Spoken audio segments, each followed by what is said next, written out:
Sociale sur le Centre Amar. Ça fait donc depuis septembre que je suis ici au Centre Amar. Donc je suis Marion, je suis chargée d'accompagnement social sur le CADA et le CPH et également de l'accompagnement à la procédure de demande d'asile pour les personnes qui sont au CADA. Moi, c'est Marine et je fais de l'accompagnement social et de l'accompagnement à la procédure de demande d'asile pour les personnes qui sont hébergées sur le CADA et sur le CPH. Alors moi, j'ai le souvenir, dans un premier temps, des 2 premières journées d'introduction à la démarche, à la philosophie. Et le souvenir, le sentiment qui m'est resté de ces 2 premières journées, c'était un bol d'air frais. Ça faisait du bien d'entendre cette vision de l'accompagnement, cette philosophie un peu qui était mise à travers cette démarche, et ça faisait du bien. Donc, pourquoi du bien ? Parce que c'est toutes les valeurs, toutes les idées qui sont prônées dans cette démarche, c'est des choses qui ont tendance à être oubliées et qui sont pourtant essentielles pour moi, notamment quand on travaille avec des êtres humains. Moi, ce que j'en retiens, c'est que chaque personne, elle est en capacité de faire beaucoup de choses finalement, et que ça, c'était éclairant du coup sur... Justement, dans nos rôles d'accompagnement social, qu'est-ce que on doit faire attention aussi à faire participer les personnes pour qu'elles puissent justement explorer ces capacités. Et quand on parlait sur ces moments-là, on parlait beaucoup des explorateurs de l'extrême. Et nous, dans le public qu'on accompagne, c'est des gens qui ont traversé vraiment beaucoup d'épreuves pendant leur parcours. Et s'ils sont là aussi, c'est qu'ils ont pu passer ces épreuves et qu'ils avaient justement beaucoup de capacités. Pour ma part, sur les sessions de formation qu'on a vécues et qu'on a éprouvées, comme dit Dominique, je trouve que c'est assez important de le dire comme ça, parce que le fait de vivre la démarche, alors de la comprendre dans un premier temps de manière un petit peu plus théorique, et puis après de l'expérimenter et de devoir passer par ces étapes-là qu'on a demandé aux participants par la suite de réaliser aussi. Ça met toute une perspective quand même derrière notre action, puisque on sait exactement ce que ça peut provoquer chez nous, et donc ça crée une proximité, je trouve, dans la mise en place de la démarche avec les résidents. Dominique Siner, vous nous éclairez sur comment ça s'est mis en place, comment vous l'avez pensé déjà cette action et comment elle s'est déroulée ensuite. Alors c'est une action que je conduis depuis ces démarches de reconnaissance des acquis de l'expérience depuis plusieurs années, dans des univers professionnels très différents. Et par rapport à ce que disait Marine tout à l'heure, ce que j'aime bien faire, c'est d'abord 2 jours qui sont un peu d'introduction à la philosophie, à l'approche, un peu aux enjeux, pour que les personnes, les équipes, et surtout en équipe le découvrent. Donc là, par exemple, ici, on l'a fait en équipe, mais là, il y avait toute l'équipe, c'est-à-dire l'équipe administrative, l'équipe terrain, entretien, etc., l'équipe de direction et l'équipe éducative. Parce que ça va donner une vision partagée d'une idée de l'accompagnement, ce qui était dit tout à l'heure. Et ensuite, pour les professionnels de l'accompagnement, on a mis en place d'abord 6 journées sur vraiment l'expérimentation et la formation à la démarche. Alors, comme disait Marion, je fais toujours expérimenter pour qu'il y ait ce contact avec la démarche et avec la dimension sensible aussi, voilà. Donc là, la démarche a 6 étapes. Donc là, je fais vivre les 6 étapes en travaillant à chacune des étapes avec des éclairages plus théoriques ou conceptuels sur les enjeux de l'accompagnement, sur les processus de changement, sur les processus d'apprentissage par l'expérience, les temporalités, enfin on a plusieurs thématiques. Et ensuite, il y a une journée où on travaille, ou 2, ça dépend des fois, où on travaille sur l'adaptation de la démarche au public. C'est-à-dire que moi, j'accompagne l'équipe à découvrir la méthodologie, mais ils la découvrent pour eux-mêmes par rapport à leur projet. C'est pas comme ça juste un jeu. Et ensuite, on travaille à l'adaptation par rapport au public. Puisque l'idée, c'est que moi, je connais bien la méthodologie, eux, ils connaissent bien leur public, et la rencontre, ensemble, on va pouvoir élaborer quelque chose de particulier à leur environnement. Donc voilà, c'est passé sur un peu plus d'1 an, en fait, entre la première fois et la deuxième, et puis le moment où après, ça y est, Elles sont parties. L'équipe est partie. Pourquoi avoir choisi cette thématique de la reconnaissance des acquis singuliers ? Qu'est-ce que ça dit, en fait, les acquis de chacun ? Les acquis de l'expérience. En fait, au départ, ce sont des méthodologies qui ont été beaucoup développées aux États-Unis, au Canada en particulier. Moi, je travaille avec les équipes du Québec. Et c'est l'idée que l'être humain apprend tout au long de sa vie et dans tout ce qu'il fait, à condition de passer de l'expérience à la connaissance. C'est-à-dire qu'il y a un trajet, un chemin de l'expérience à la connaissance et qui est toujours un cheminement singulier. C'est-à-dire que chaque individu va apprendre des choses particulières dans une expérience. Souvent, je dis, on peut avoir vécu une même expérience et ne pas en avoir appris la même chose. Et du coup, la démarche, là, c'est d'accompagner les individus vraiment à élaborer, à mettre à jour leurs propres connaissances, leurs propres capacités issues de ces expériences singulières.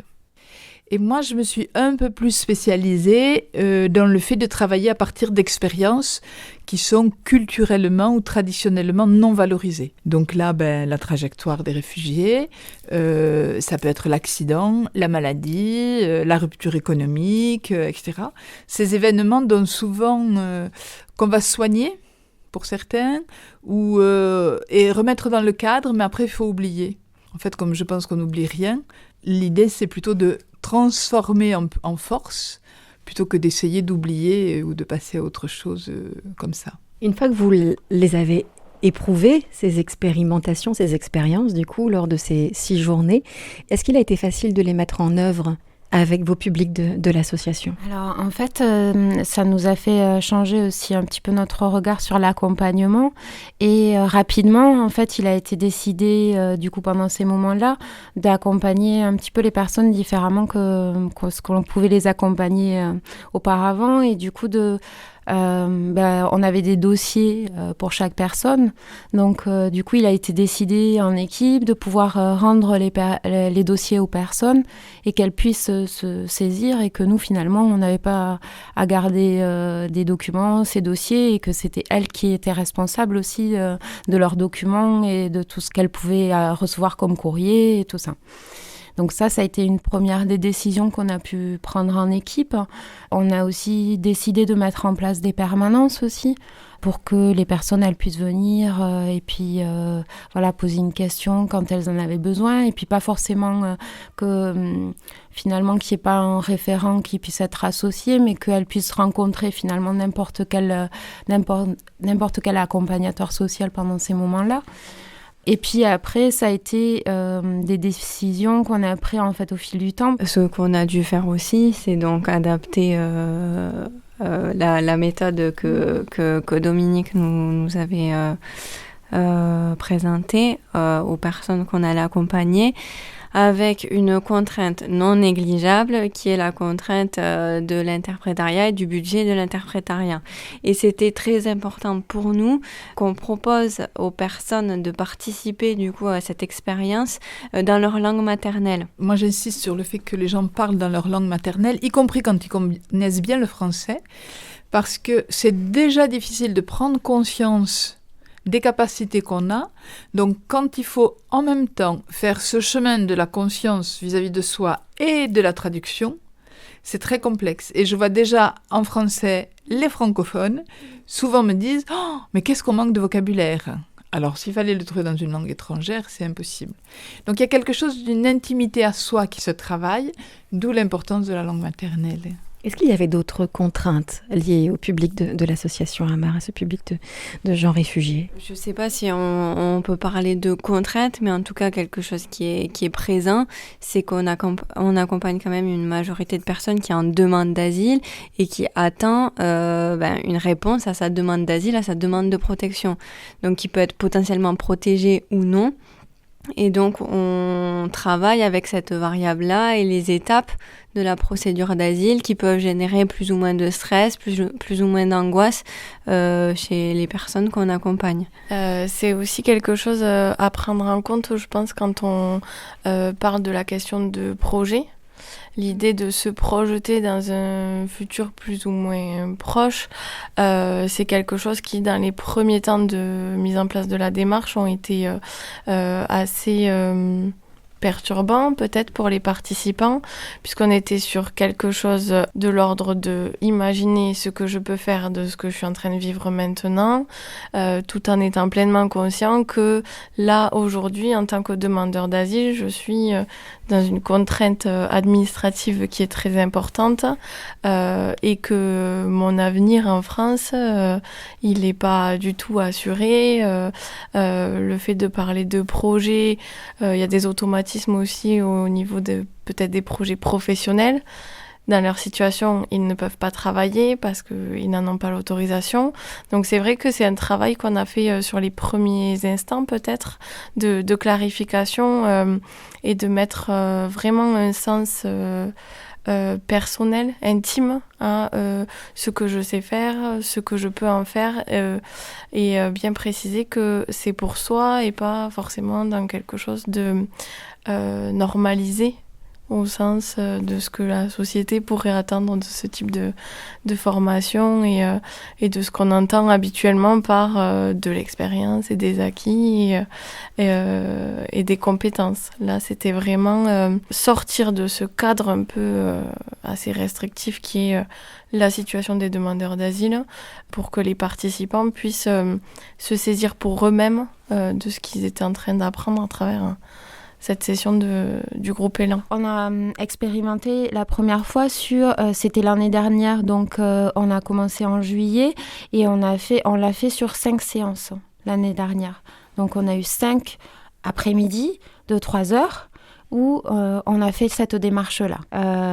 Du coup, on a réévalué un petit peu et cette année, on a recommencé en rajoutant 2 séances supplémentaires.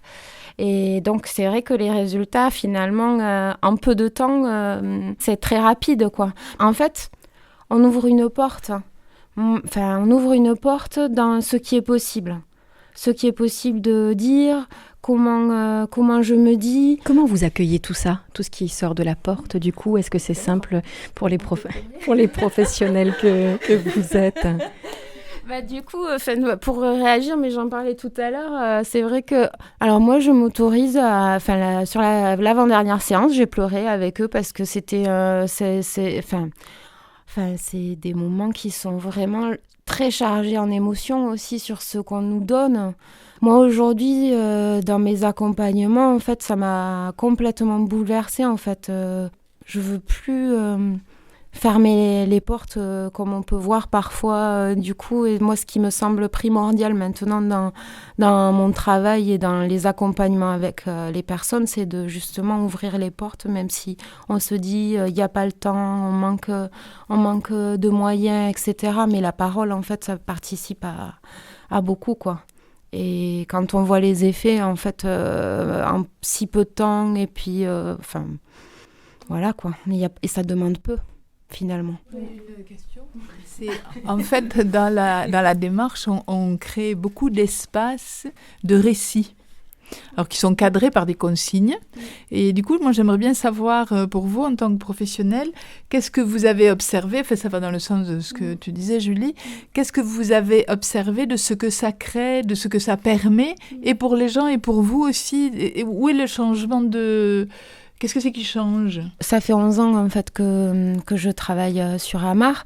Donc, en fait, je pense que depuis que j'ai commencé, je suis quand même assez proche, en fait, des gens. Mais je crois qu'on s'autorise. Vraiment, moi, ça a confirmé l'autorisation que je peux avoir dans ce que je peux dans la réciprocité, en fait, à des moments. On a parlé à plusieurs moments, je peux être experte, et à d'autres moments, je peux me sentir vraiment en réciprocité et me permettre aussi de le dire. Et je crois que ce qui fait ces groupes aussi, et ce qui crée ces groupes, c'est vraiment que chaque personne est là à titre d'individu. Je me retrouve dans ce que dit Julie. Moi, c'est vraiment quelque chose qui m'a travaillé au niveau de ma place, dans le sens où, quand on est dans ces groupes, sur les différentes séances, séance où on demande aux personnes de se raconter, alors de manière plus ou moins intime, parce que ça peut être aussi des choses du quotidien, mais en fait on se retrouve à faire partie du groupe et dans notre structure, dans notre manière de travailler, il y a très peu de lieux où on fait partie d'un même groupe, les salariés, les résidents, les interprètes.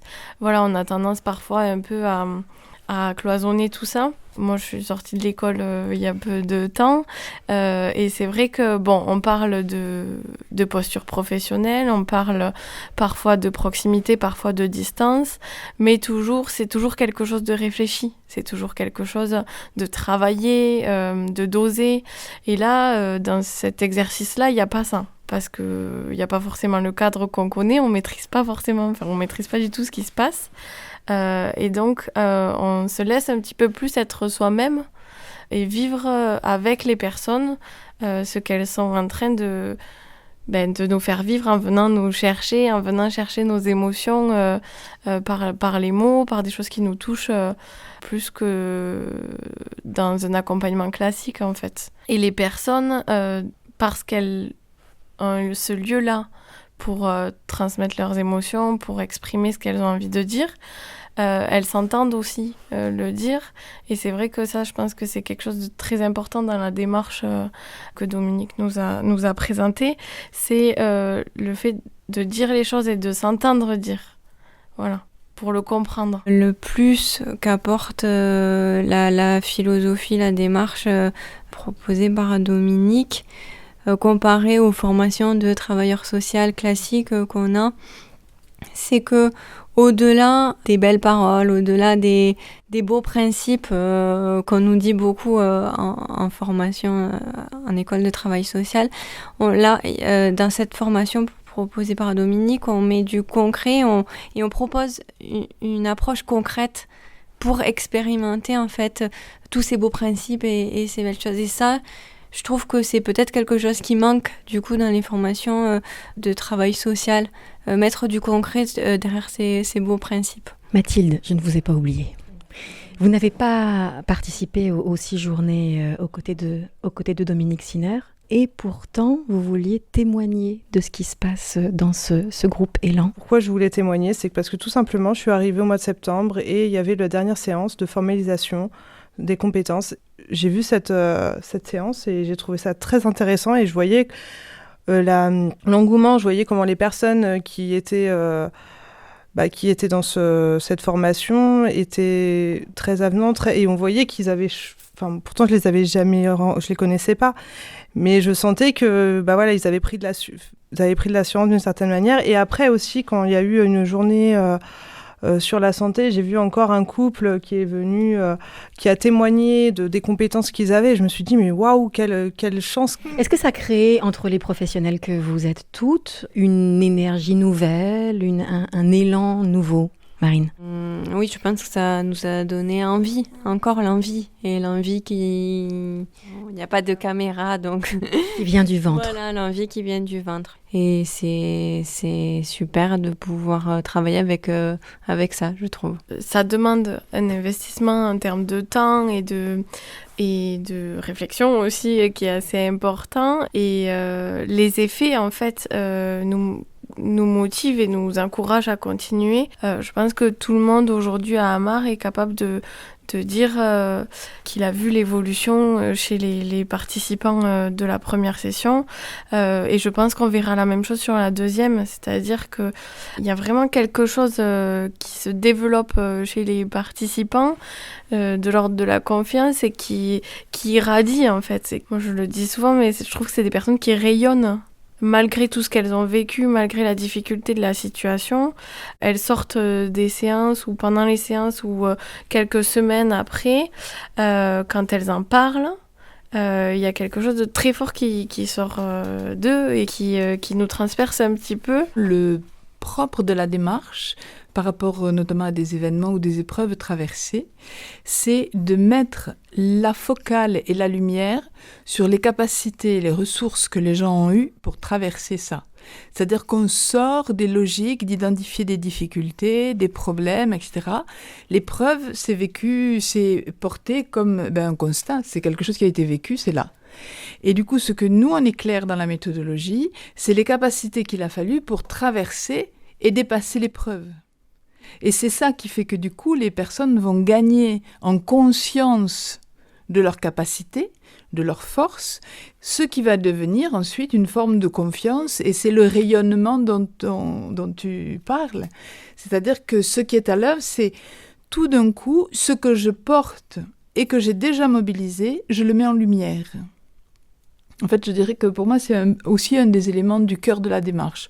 On sort de notre culture un peu classique, sociale et française, d'identifier les problèmes, les difficultés, qu'est-ce qui ne va pas, qu'est-ce qu'il faudrait faire. Là, l'idée, c'est que vous avez déjà fait. Mettez de la lumière sur ce qui est là. Est-ce que ces temps-là vont perdurer à l'association Amar ? On espère grandement. Et vous faites tout pour, non ? On a de la chance parce qu'on a quand même une direction qui nous a permis de pouvoir être formés à cette démarche, de pouvoir mettre ça en place et qui continue à se battre et pour qu'on puisse continuer. Donc on a vraiment cette chance-là. Parmi les collègues aussi, il y a d'autres personnes qui vont pouvoir prendre le relais, animer d'autres sessions. Et donc je pense que quand on aura tous vécu ce genre de choses, on aura envie d'y retourner. Donc voilà, il n'y a pas de raison que ça s'arrête. En tout cas, pas pour l'instant et on ne le souhaite pas. Dominique Siner, comment vous avez vécu ces échanges avec les professionnels de l'association ? Moi, ce que je trouve toujours intéressant, c'est d'accompagner des professionnels sur leur évolution. Et peut-être pour refaire le lien avec ce que disait Marine tout à l'heure aussi, c'est qu'effectivement, il y a des idées intéressantes, les valeurs, la philosophie, mais il y a une vraie méthodologie. C'est-à-dire, il y a 6 étapes, il y a une méthodologie très élaborée qui a été étudiée justement pour permettre petit à petit ces étapes de prise de conscience qu'on a une singularité propre. Ça semble un peu évident comme ça, mais notamment quand les gens ont été malmenés, on finit des fois par se demander vraiment qui on est, si on a de la valeur. Et puis ensuite, des points, des structures méthodologiques sur comment on passe de l'expérience à la connaissance. C'est-à-dire comment on va passer d'un récit qui est anecdotique, quelque chose qui a été vécu, à la structuration en capacité, connaissance, voire compétences, quelquefois, qui pourraient être ou qui pourront être transférables. Ce qui va faire le lien entre ce qui a été vécu et ce que je pourrais vivre.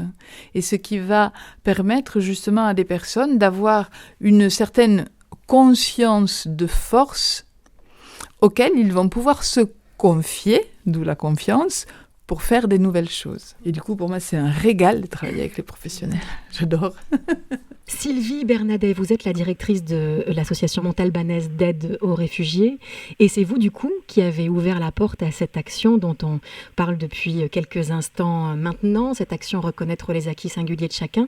J'aimerais savoir pourquoi vous avez justement ouvert cette porte, Sylvie. Alors, ça faisait un petit moment qu'on tournait en fait avec l'équipe autour de contraintes budgétaires, contraintes de taux d'encadrement, insatisfaction de ne pas avoir le temps d'aller au bout des accompagnements qu'on proposait. Et on avait commencé à chercher des solutions extérieures sans trop être satisfaite de ce que ça avait donné. Et par ailleurs, moi je travaillais déjà avec l'équipe sociale de la MSA du Tarn-et-Garonne qui avait été formée par Dominique Siner. Et j'avais été assez stupéfaite d'un témoignage, notamment de travailleurs sociaux et d'un agriculteur qui avait participé à ce qui s'était passé. Et là, j'avais été bluffée et je me suis dit, il faut absolument que je rencontre Dominique Siner et après on voit.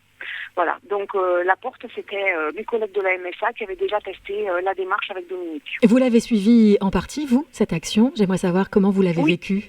Alors moi, je l'ai totalement suivi et sur les 2 journées d'information et de sensibilisation sur l'ensemble de l'équipe. Et ensuite, moi, j'ai souhaité être aussi formée avec l'ensemble des accompagnateurs sociaux pour aller au bout de la réflexion collective. Il fallait que j'en passe aussi par cette étape-là. Et il me semblait que dans ce que proposait Dominique, c'était vraiment ouvert dans cette perspective-là et donc j'y suis allée. Alors moi, je suis toujours très curieuse. Donc j'ai ouvert grand mes yeux, grand mes oreilles et je me suis laissée porter complètement par la démarche. Donc j'y suis vraiment allée avec ce que je suis, avec mon passé professionnel, mais aussi mon passé personnel, mes envies, mes coups de ras-le-bol et de stress à des moments. Je suis allée assez entière. Il me semble que c'est vraiment y aller à parité avec les professionnels et les résidents. Voilà. Il y a eu 2 groupes mis en place, 2 groupes Élan depuis la formation des professionnels. Ouais. Qu'est-ce que vous observez, vous, en tant que directrice de cette association, depuis au niveau des professionnels et au niveau des résidents de la Mare? Alors, on a depuis aussi créé un petit groupe de suivi de la démarche avec des professionnels. Et moi, je pilote ce groupe de suivi. Donc, j'ai des retours et des réflexions à l'intérieur de ce groupe. Et ensuite, je vois aussi comment évolue la démarche au quotidien auprès des professionnels et comment les retours que je peux avoir aussi des résidents. Ce que je peux en dire au niveau des professionnels, c'est que j'ai la sensation qu'ils se sentent en sécurité dans cette démarche parce qu'on est revenu aux fondamentaux du travail social, accompagner les personnes, mais qu'on l'a pris par un autre bout, c'est-à-dire qu'on n'est plus en prise en charge, on se sent plus chargé de leurs difficultés, de leurs contraintes, mais on est vraiment là pour faciliter leur accompagnement. On les accueille avec leurs talents, leurs compétences linguistiques et ça soulage complètement. Ça a permis le rapport d'accompagnement et ça soulage tout le monde. Et au début, les personnes accompagnées dans notre ancienne façon de fonctionner étaient un peu perturbées. Ça nous a permis aussi, nous, de nous expliquer avec eux, d'aller au bout de notre démarche et de voir aujourd'hui quels en sont vraiment les bénéfices. Ça a ouvert sur du nouveau, du créatif. On parle toujours de contraintes, mais à chaque fois qu'on les a identifiées, on pense de suite à ressources ou comment on prend un autre chemin. Bon voilà, moi je trouve que vraiment là-dessus, 90% de l'équipe de professionnels est dans cette démarche-là, dans cet élan. Voilà. Dans les contraintes, il y a les contraintes financières. On a compris que notamment l'interprétariat avait un coût. Ouais. Est-ce que cette action, néanmoins, va durer? Oui. Alors, elle va durer. Moi, je monte les budgets, je cherche des financements. Donc, dès qu'il y a un projet qui est porté par l'équipe, mon boulot c'est d'être au service de ce projet, donc je vais chercher des financements où je peux. Donc j'ai trouvé des cofinancements parce que dans nos dotations globales de financement, effectivement du ministère de l'Intérieur, là ça se réduit comme peau de chagrin.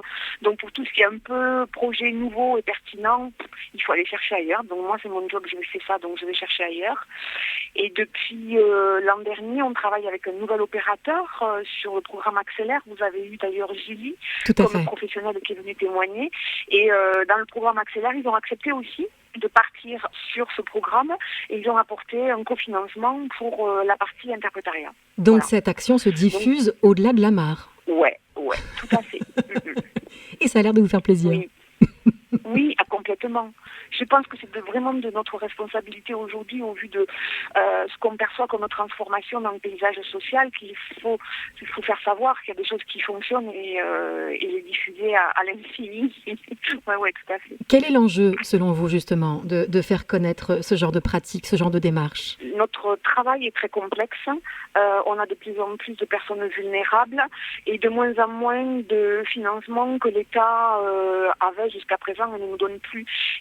Et dans ces financements, on a des contraintes à répondre à des appels à projets, à se soumettre un peu à cette pression de répondre à des appels à projets, de devenir prestataire et plus partenaire. Et en faisant cet écart et en réfléchissant de façon globale avec les équipes et les résidents, on se rend compte qu'on réintroduit du sens, de l'éthique dans notre cadre d'accompagnement. Pour moi, c'est vraiment là-dedans, quoi. C'est la question du sens. Merci beaucoup, Sylvie Bernadet, pour vos réponses et pour votre temps. De rien. À bientôt. À bientôt, au revoir.